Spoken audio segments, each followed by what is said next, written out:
Hello नमस्ते स्वागत छ। आजको भिडियोमा हामी नेपालका सरकारी बैंकहरू राष्ट्रिय वाणिज्य बैंक, नेपाल बैंक लिमिटेड र कृषि विकास बैंकको संयुक्त रूपमा सर्ट एनालाइसिस गर्नेछौँ। र यी तीनवटैको संयुक्त सर्ट एनालाइसिस गरिसकेपछि हामी इन्डिभिजुअल जुनसुकैको एक्जाम दिँदाखेरि पनि लेख्न सक्छौँ, किनकि यी तीनवटै बैंकमा धेरै कुराहरू समानता रहेको छ।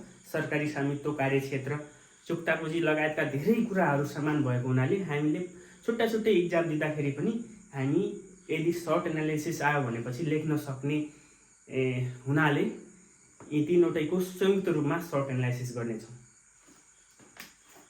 ढिलो नगरी विषयवस्तुतिर प्रवेश गरिहालौँ। Short analysis, short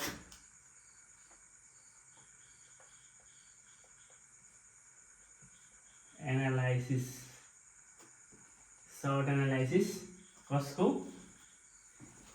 short analysis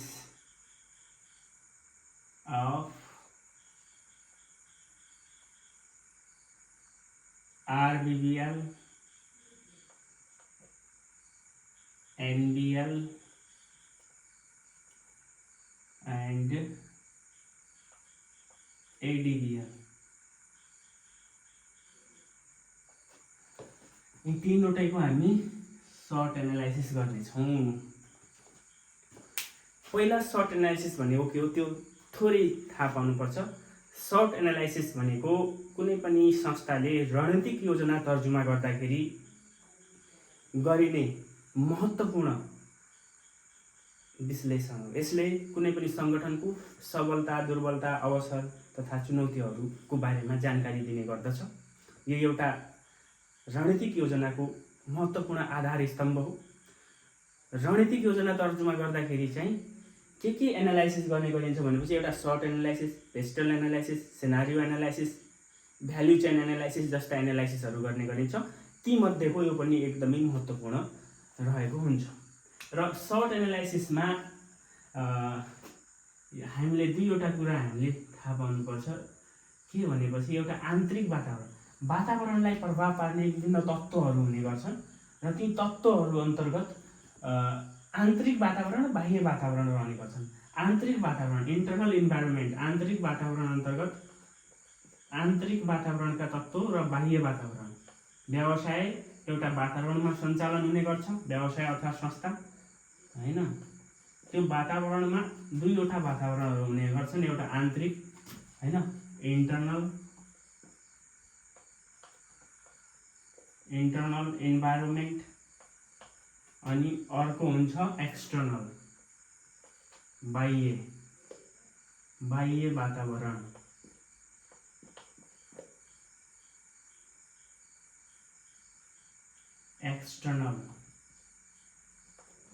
external environment भनेपछि जुन यो सर्ट अन्तर्गतको यो सर्ट SW छ, यो चाहिँ आन्तरिक वातावरणसँग सम्बन्धित हुन्छ भनेपछि त्यस्तै OT यी चाहिँ बाह्य वातावरण अन्तर्गत सम्बन्धित हुन्छ। अर्थात्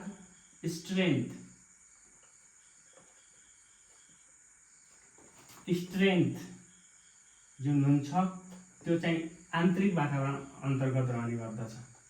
त्यस्तै अर्को चाहिँ विकनेसेस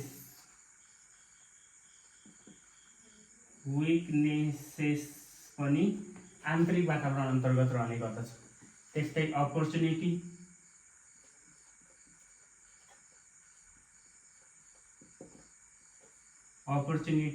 र थ्रेट्सहरू चाहिँ बाह्य वातावरण अन्तर्गत रहने गर्दछ। अर्थात् सङ्गठनको आन्तरिक वातावरण अन्तर्गत रहने, आन्तरिक वातावरण के रहने गर्छ? सबलता र दुर्बलता। यिनलाई चाहिँ सङ्गठनले के गर्ने गर्दछ भने सङ्गठनको नियन्त्रणमा हुने गर्दछ र त्यसैले सङ्गठनले यिनलाई सुधार गर्न सक्छ।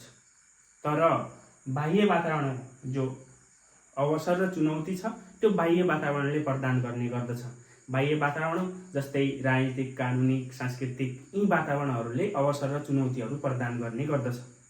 त्यसैले सङ्गठनको आन्तरिक वातावरणले प्रदान गर्ने अवसर सबलता र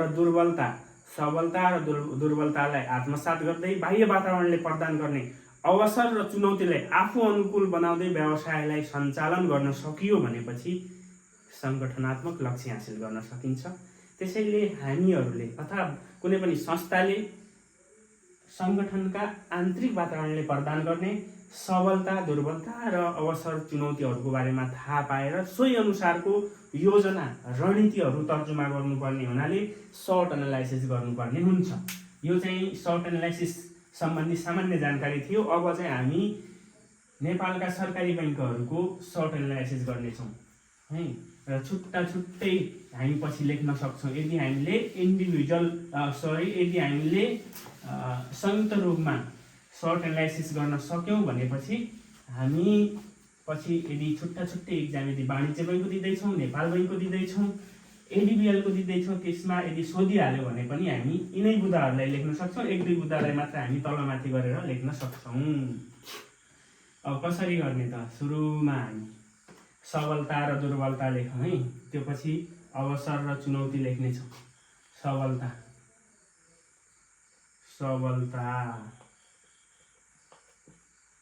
के छन् त? सबलता स्ट्रेन्थ के छ?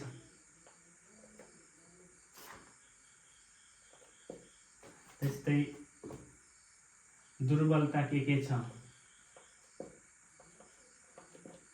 दुर्बलता विकनेसेसहरू के छन्? विकनेसेसहरू यिनीहरूको बारेमा थाहा पाऊँ है। पहिलो त के छ? सरकारी स्वामित्व। सरकारी स्वामित्वका कारण उच्च जनविश्वास, उच्च अथवा पर्याप्त भने पनि हुन्छ, उच्च जनविश्वास है। सरकारी स्वामित्व भएको हुनाले जनताहरू सोध्छन् यसमा त हाम्रो लगानी डुब्दैन, यसमा त हाम्रो निक्षेप डुब्दैन सोचेर पेन्डामिकको समयमा पनि है, जस्तै कोभिडको समयमा पनि यसमा चाहिँ निक्षेप राख्ने गर्छन्। यी संस्थाहरूमा निक्षेप रहने हुनाले अथवा कुनै पनि कारोबार गर्नको लागि विश्वस्त भएर गर्ने हैन, नडराउने हुनाले चाहिँ पर्याप्त जनविश्वास छ। केले गर्दा? सरकारी स्वामी। यो त सरकारको बैंक हो, सरकारले हेर्ने गर्छ, हाम्रो पैसा डुब्दैन, निक्षेप डुब्दैन सोध्छन्।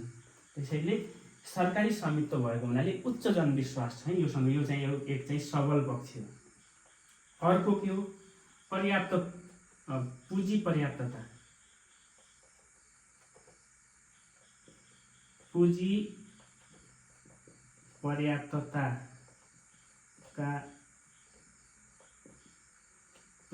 पर्याप्त पुँजी अथवा पुँजी पर्याप्तताका कारणले के छ भनेपछि नियामकीय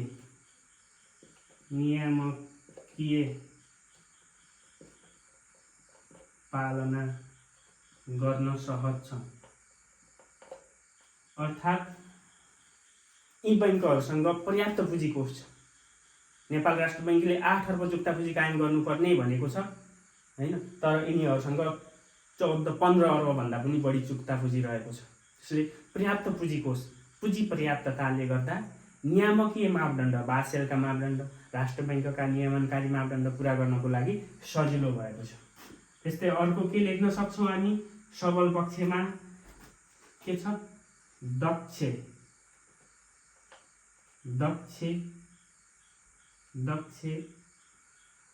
सिपयुक्त र युवा जनशक्ति रहेको छ।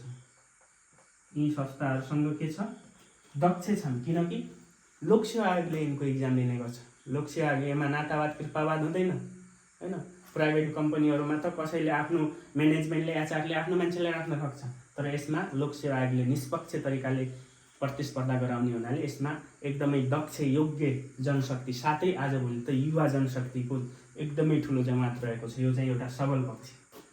त्यस्तै अर्को सिबिएसको कुरा, यसमा उत्कृष्ट सिबिएस रहेका छन् यी संस्थाहरूमा है, उत्कृष्ट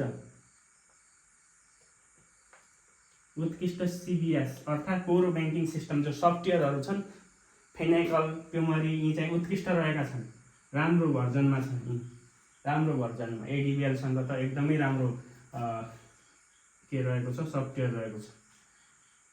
अर्को बृहत शाखा सञ्जाल, यिनीहरूको के छ, बृहत शाखा सञ्जाल छ। 77 जिल्लामा नभए पनि होइन, लगभग 70 भन्दा माथि जिल्लाहरूमा, बढी जिल्लाहरूमा, जस्तो नेपाल बैंक बैतडीमा पुगेको छैन, त्यस्तै अरूमा नहोला, तर वाणिज्य बैंक पुगेको छ, कृषि विकास बैंक पुगेको छ, जस्तै लगभग तिनै बैंकहरूको शाखाहरू बृहत छन्, बृहत शाखा सञ्जाल यिनीहरूको रहेको छ। अनि त्यस्तै हामी अर्को के लेख्न सक्छौँ, अर्को के लेख्न सक्छौँ भन्नु त, सरकारी कारोबारमा एकाधिकार छ, एकाधिकार, सरकारी कारोबारमा एकाधिकार। ठाउँ कम भइरहेछ, एकाधिकार अथवा सरकारका जो राजस्वहरू हुने गर्छन् हैन, पेन्सनका कुराहरू हुने गर्छन्, सबैले सरकारी कर्मचारीहरूले अथवा सरकारी कारोबार यी सरकारी बैंकहरूबाट नै गराउन खोज्छन् कि। अनि त्यस्तै के छ अर्को, लामो व्यावसायिक अनुभव छ, यिनीहरूसँग लामो व्यावसायिक अनुभव छ है। त्यस्तै अरू के लेख्न सक्छौँ, अर्को के लेख्न सक्छौँ भन्नु त, तपाईहरु कमेन्ट गर्दै गर्नु होला थाहा पाएको कुराहरू है। 1 2 3 4 5 6 7 लेखे हामी जति पनि लेख्न सक्छौँ है, जति पनि, तर हामीलाई 10 नम्बरको आउने हुनाले एउटामा 7 लेख्यो भने 4 वटा कुरा लेख्नु छ, दुर्बलता पनि लेख्नु छ, अवसर पनि, चुनौती पनि। पाँचै एउटा बुँदा लेखे पनि 20 वटा पोइन्ट आउँछ, त्यसैले धेरै लेख्न त सकिँदैन, तर थाहा पाउनको लागि हामी धेरै पनि लेख्न सक्छौँ। दुर्गम क्षेत्रसम्म फैलिएको लेख्न सक्छौँ, दुर्गम क्षेत्रसम्म फैलिएको है, दुर्गम क्षेत्रहरूसम्म फैलिएका छन्। अब कृषि विकासको यदि हामी दिँदैछौँ होइन, 1-2 बुँदा चाहिँ फरक जस्तै नेपाल बैंकको दिँदैछौँ भने नेपाल बैंकका केही 1-2 विशेषताहरू थप्न सक्छौँ। कृषि विकास बैंकको इक्जाम दिँदैछौँ भने त्यसको 1-2 विशेषता थप्न सक्छौँ। जस्तै कृषि विकासको यदि कृषि विकासको इक्जाम दिँदैछौँ त्यसमा सर्ट एनालाइसिस गर भनेर आएको छ भनेपछि हामी कृषि क्षेत्रको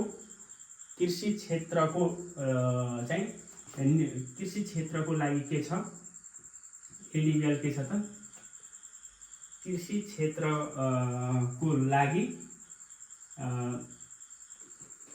नेतृत्वदायी संस्था, कृषि क्षेत्रको नेतृत्वदायी संस्था भनेर लेख्न सक्छौँ। त्यस्तै वैदेशिक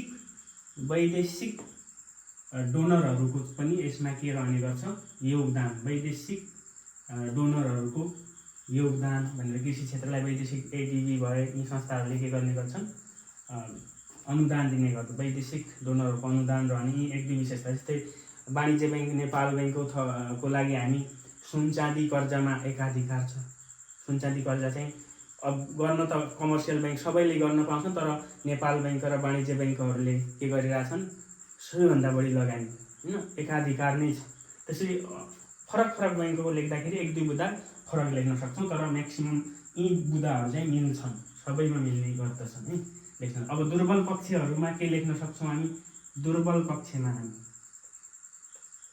पक्षमा के लेख्न सक्छौँ, निर्णय प्रक्रियामा ढिलाइ। निर्णय चाहिँ के हुन्छ, यिनीहरूको सरकारी भएको हुनाले एकदमै प्रक्रियामुखी छ, त्यसैले निर्णय प्रक्रियामा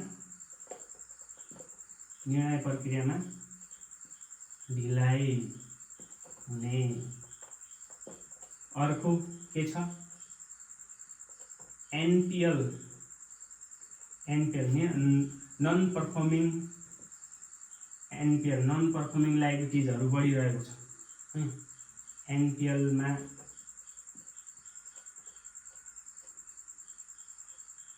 निरन्तर वृद्धि, निष्क्रिय कर्जा अनुपात बढिरहेको छ।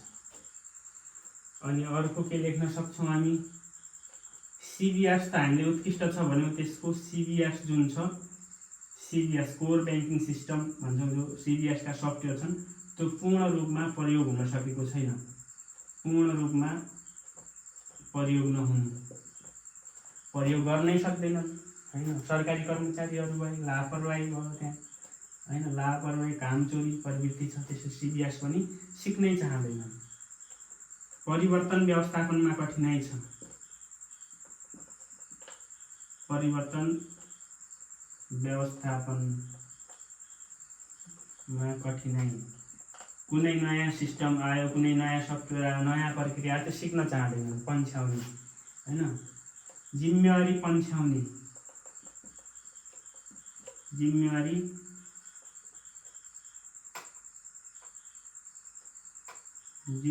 पन्छ्याउने, कर्मचारीमा जिम्मेवारी पन्छ्याउने प्रवृत्ति लेख्न सक्छौँ। त्यस्तै अर्को के लेख्न सक्छौँ हामी, राजनीतिक प्रभाव। यसमा के छ,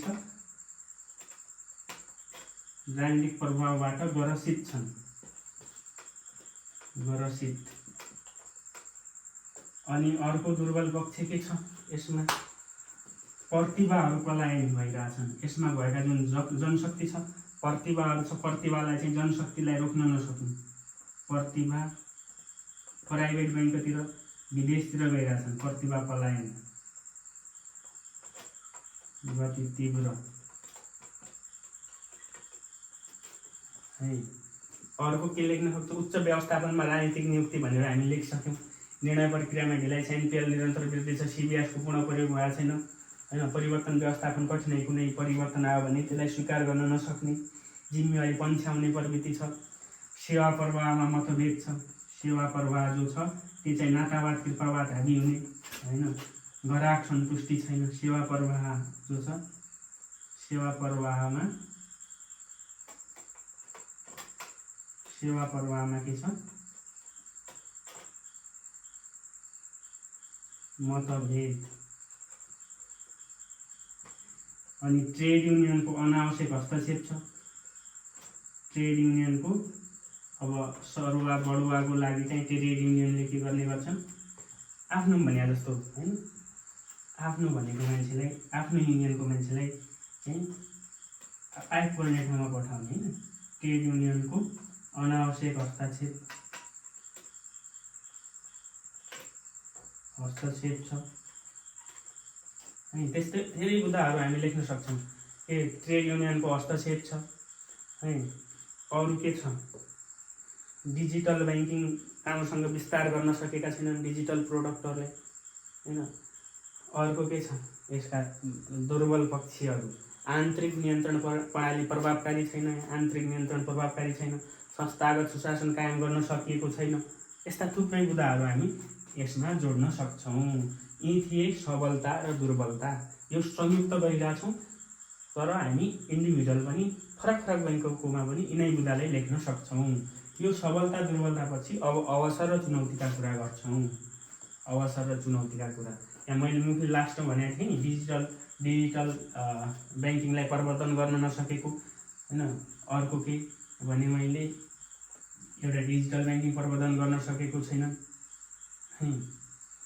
यी कुराहरू पनि यहाँ थप गर्न सकिन्छ हैन। अनि दुर्गम क्षेत्रमा के छ, शाखा सञ्जाल अझै पुगाउन सकेका छैन, यो कुरा पनि हामी थप गर्न सक्छौँ। अब अवसर र चुनौतीहरू फेरि यो मेटाएर म लेख्दैछु। अवसर र चुनौतीहरू,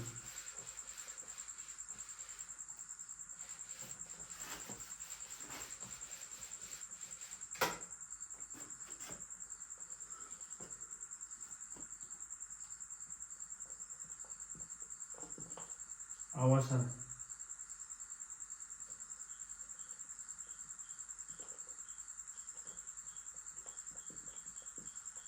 opportunities and चुनौती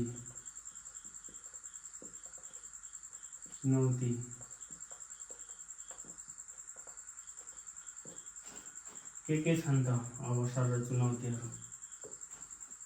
अवसर के छ, अवसर के छ यसमा? डिजिटल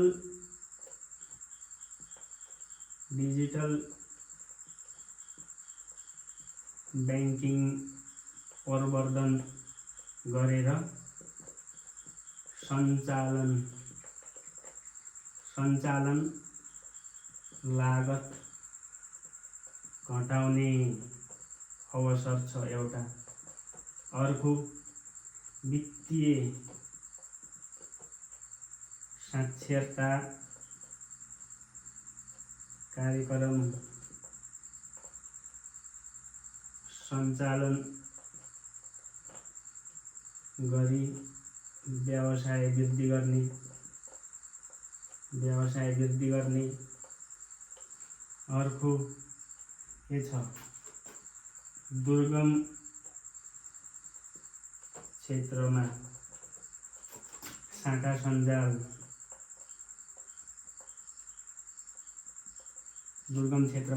सञ्जाल वृद्धि गर्ने। अर्को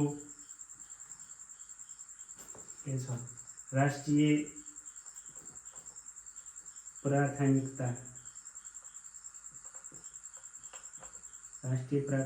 प्राप्त क्षेत्रमा लगानी विस्तार गर्ने। अर्को फिन्टेक्ससँग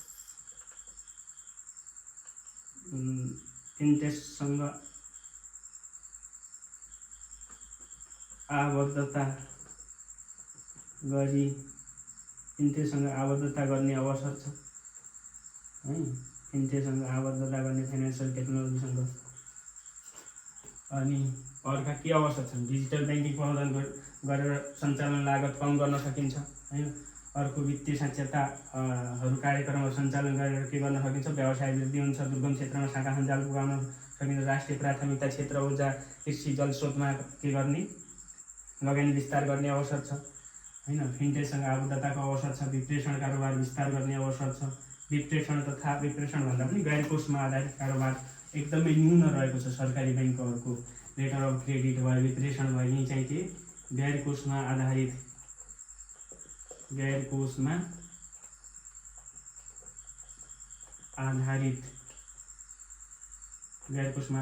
व्यवसाय वृद्धि गर्ने अवसर छ। अर्को के छ? नेपालले के छ? विश्व व्यापार सङ्गठनको सदस्यता पाइसकेको छ। त्यसैले यसले चाहिँ नेपालका बैंकहरूले आफ्नो शाखा वाणिज्य बैंकहरूले विदेशमा पनि खोल्न सक्छन्। त्यसैले के गर्नु पर्यो त्यसको लागि? युनिभर्सल बैंकिङमा जानु पर्यो। युनिभर्सल बैंकिङ मोडलमा गई अन्तर्राष्ट्रिय स्तरमा व्यवसाय विस्तारको अवसर छ।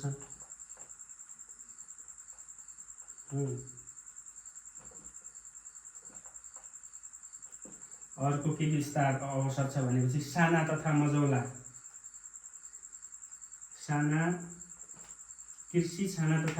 उद्योगमा अझै पनि पर्याप्त कर्जा प्रवाह गरिरहेका छैनन्।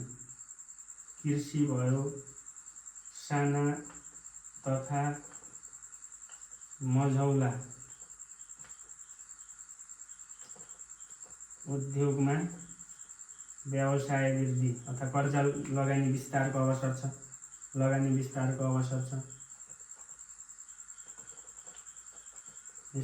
अवसर छ।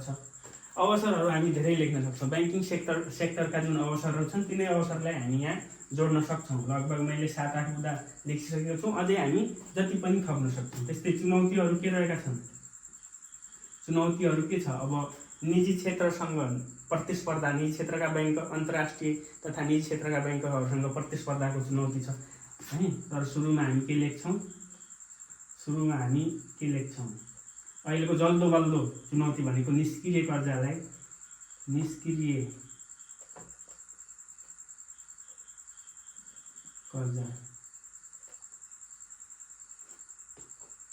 निष्क्रिय कर्जालाई न्यूनीकरण गर्नु, निष्क्रिय कर्जालाई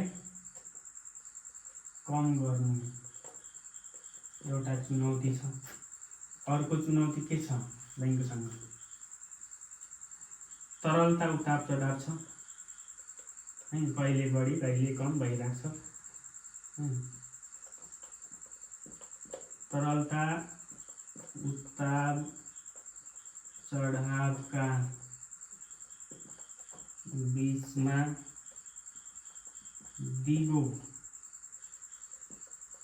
व्यवसाय, दिगो लगानी वृद्धि गर्नु अथवा दिगो व्यवसाय वृद्धि गर्नु के छ?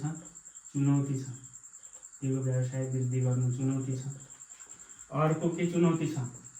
अब हामीले दक्ष सिपयुक्त कर्मचारीलाई भित्र्याउँ, तालिम पनि दिन्छौँ, धेरै लगानी गर्छौँ, तर टेकाउन सक्दैनौँ। त्यसैले दक्ष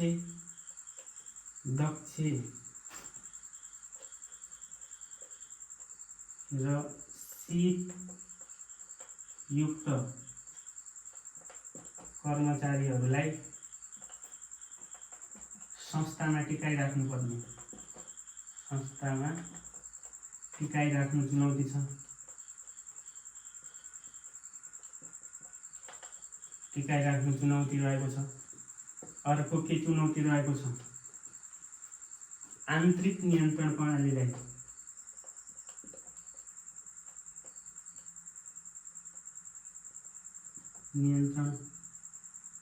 आन्तरिक नियन्त्रण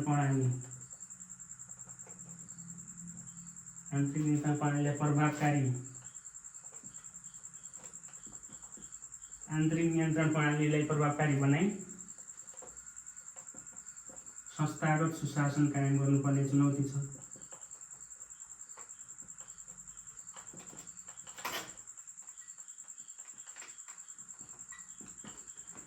चुनौती रहेको छ। त्यस्तै अर्को के चुनौती रहेको छ?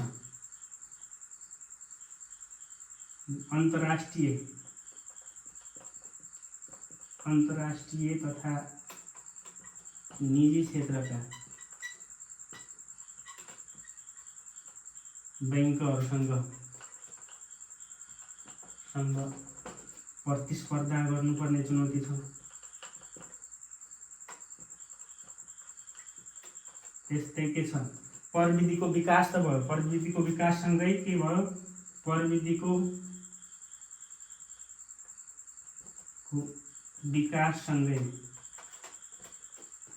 विकाससँगै के छ? फिसिङ भयो, हैन? फिसिङ, ह्याकिङ, साइबर सेक्युरिटीका चुनौतीहरू थपिएका छन्। त्यस्तै युनिभर्सल ब्याङ्किङ मोडलमा जानुपर्ने चुनौती रहेको छ है। त्यस्तै अन्तर्राष्ट्रिय स्तरको ब्याङ्किङ प्रोडक्टहरू प्रवर्धन गर्नुपर्ने चुनौती रहेको छ। अब किनकि विश्वव्यापीकरणले गर्दा निजी क्षेत्रका अन्तर्राष्ट्रिय स्तरका बैंकहरू, स्ट्यान्डर्ड चार्टर्ड बैंकहरू जस्ता नेपालमा घुसिसकेका छन्। तिनीहरूसँग हामीले परम्परागत सेवा दिएर त हुँदैन। अन्तर्राष्ट्रिय स्तरको ब्याङ्किङ प्रोडक्टहरू ल्याएर आफ्नो व्यवसायलाई अन्तर्राष्ट्रिय स्तरमा विकास गर्नुपर्ने चुनौती रहेको छ। यस्ता थुप्रै चुनौतीहरू हामी लेख्न सक्छौँ। जति पनि हामी लेख्न सक्छौँ, 1 2 3 4 5 6 7 8 वटा मैले भनिसकेका छु। तपाईँहरू चाहिँ थप्न सक्नुहुन्छ। र यसरी हामी सर्ट एनालाइसिस गर्दाखेरि संयुक्त रूपमा यी तीनवटै बैंकको यी बुदाहरूलाई हामी लेख्न सक्छौँ। यी बुदा बाहेक यदि तपाईँलाई केही राम्रा लाग्छन् भनेपछि ती बुदाहरूलाई पनि तपाईँ थप्न सक्नुहुनेछ। यस्तै बुदाहरू लगभग सबैको चाहिँ 5 6 वटा बुदाहरू हामीलाई थाहा हुनु पर्यो। त्यो पछि हामी 2 4 वटा त लेख्दा हामीलाई थाहा भइहाल्छ। यसरी हामी संयुक्त रूपमा सर्ट एनालाइसिस गर्न सक्छौँ। र यस्तैमा अन्य रोचक भिडियोहरू ब्याङ्किङ सेक्टरसँग सम्बन्धित र लोकसेवासँग सम्बन्धित अन्य भिडियोहरू म लिएर आउने नै छु। यदि भिडियो मन पर्यो भनेपछि लाइक, सेयर एन्ड सब्सक्राइब गरिदिनु होला। त्यति बेलासम्मको लागि म बिदा माग्छु। धन्यवाद।